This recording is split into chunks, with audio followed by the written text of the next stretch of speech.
दुष्ट सांप और कौए। एक जंगल में एक बहुत पुराना बरगद का पेड़ था। उस पेड़ पर एक कौआ जोड़ा घोंसला बनाकर रहता था। उसी पेड़ के खोखले तने में कहीं से एक दुष्ट सांप आ गया। हर साल जब मौसम आता है, कौआ घोंसले में अंडे देता है और दुष्ट सांप को उनके घोंसले में जाने और अंडे खाने का मौका मिलता है। एक बार जब मादा कौआ शीघ्र ही भोजन पाकर वापस लौटी तो उसने उस दुष्ट सांप को अपने घोंसले में अंडों पर उछल कूद करते देखा। अंडे खाने के बाद सांप चला गया और मादा कौआ नर कौए से सारी घटना कहती है। वह कहती है, प्रिय, साहस रखो, अब हमें दुश्मन का पता चल गया है, कुछ उपाय भी सोचेंगे। कौवे ने बहुत सोचा और घोंसला छोड़कर उसके ऊपर एक शाखा पर घोंसला बनाया और मादा कौआ से कहा, यहाँ हमारे अंडे सुरक्षित रहेंगे। हमारा घोंसला पेड़ की चोटी के किनारे के करीब है और चील ऊपर आसमान में मंडराती रहती हैं। चील सांपों के शत्रु हैं। दुष्ट सांप यहाँ आने का साहस नहीं कर पाएगा। कौवे की बात मानकर मादा कौवे ने नए घोंसले में अंडे दिए, जिसमें अंडे सुरक्षित रहे और उनमें से बच्चे निकल आए। उधर सांप ने उनका घोंसला खाली देखकर समझ लिया कि उसके डर से कौए तो वहां से चले गए होंगे, लेकिन दुष्ट सांप टोह लेता रहा। उसने देखा कि कौए उसी पेड़ से उड़कर वापस भी वहीं आ रहे हैं। उसे यह समझते देर नहीं लगी कि उसने उसी पेड़ पर नया घोंसला बना लिया है। एक दिन सांप मान से बाहर निकला और उसे कौवे का एक नया घोंसला मिला। कौए के जोड़े के घोंसले में 3 नवजात शिशु थे। दुष्ट सांप ने उन्हें एक एक करके निगल लिया और अपनी मांद में लौट आया। जब कौवे वापस आए तो घोंसला खाली देखकर दंग रह गए।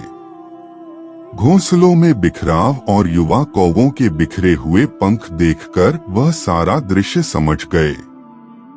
मादा कौवे की छाती दुहक से फटने लगी। कौवा चिल्लाया, तो क्या मेरे बच्चे हर साल सांप का भोजन बनते रहेंगे? नर कौवे ने कहा, नहीं। माना कि हमारे सामने समस्या है, लेकिन उससे भागना समाधान नहीं है। विपत्ति के समय मित्र ही काम आते हैं। हमें किसी लोमड़ी मित्र से सलाह लेनी चाहिए। दोनों तुरंत लोमड़ी के पास गए। लोमड़ी ने अपने दोस्तों की दुहक भरी कहानी सुनी। उसने कौवों के आंसू पोंछे। बहुत सोचने के बाद लोमड़ी बोली, मित्रों, आपको उस पेड़ को छोड़ने की जरूरत नहीं है। मेरे मन में एक विचार है जिससे उस बुराई से छुटकारा मिल सकता है। लोमड़ी ने अपने चतुर दिमाग से युक्ति बता दी। लोमड़ी की चाल सुनकर कौवे खुशी से उछल पड़े। वह लोमड़ी को धन्यवाद देते हैं और अपने घर लौट जाते हैं। अगले दिन योजना क्रियान्वित होनी थी। उसी जंगल में एक विशाल झील थी। उसमें कमल और नरगिस के फूल खिले। प्रत्येक मंगलवार को उस क्षेत्र की राजकुमारी अपनी सहेलियों के साथ जल क्रीड़ा करने वहां आती थी। उनके साथ अंगरक्षक और सैनिक भी आते थे। इस बार राजकुमारी आई और सरोवर में स्नान करने के लिए पानी में उतरी। तभी योजना के अनुसार कौआ उड़ता हुआ आया। उसने झील के किनारे राजकुमारी और उसकी सहेलियों द्वारा लिए गए कपड़ों और गहनों को देखा। कपड़ों पर राजकुमारी का पसंदीदा हीरे और मोतियों का एक अनोखा हार लगा हुआ था। जब सबकी निगाहें उसकी ओर गईं, तो कौआ राजकुमारी का हार दबाकर ऊपर की ओर उड़ गया।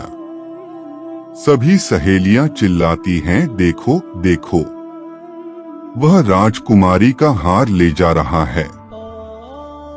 सिपाहियों ने ऊपर देखा तो सचमुच एक कौआ हार चुराकर धीरे धीरे उड़ रहा था। सैनिक उसी दिशा में भागने लगे। कौआ सिपाहियों को अपने पीछे ले आया और धीरे धीरे उड़ता हुआ उसी पेड़ की ओर ले आया। जब सैनिक थोड़ी ही दूरी पर रह गए तो कौए ने राजकुमारी का हार इस प्रकार गिराया कि वह सांप के मांद में जा गिरा। सैनिक खोह की ओर भागे। उसके सरदार ने खोह के अंदर झांककर देखा। उसने वहां हार और उसके पास एक काला सांप देखा। वह चिल्लाया, पीछे हटो, अंदर एक सांप है। नेता सिपाही ने मांद के भीतर भाला चलाया। सांप घायल हो गया और फुफकारता हुआ बाहर आ गया। जैसे ही वह बाहर निकला, सिपाहियों ने उसे भालों से काट डाला।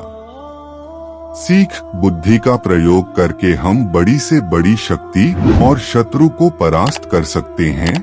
बुद्धि के प्रयोग से हर संकट का समाधान किया जा सकता है।